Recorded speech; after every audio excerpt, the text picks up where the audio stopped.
pse ekziston qeveria nxënësve?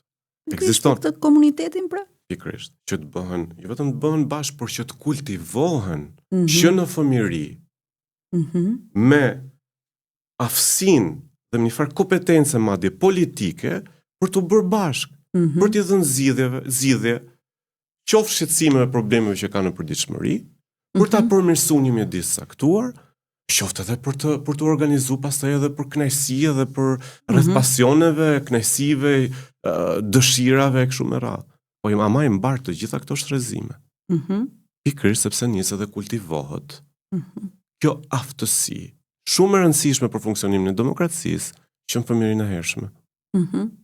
Të mësosh me garu, të mësosh me patjetër në sy, të mësosh me komunikimin, të elaborosh ide, të presësh kritika, të përballesh. Të përballesh pikërisht. Të përballesh shumë e rëndësishme që një shoqëri të funksionojë.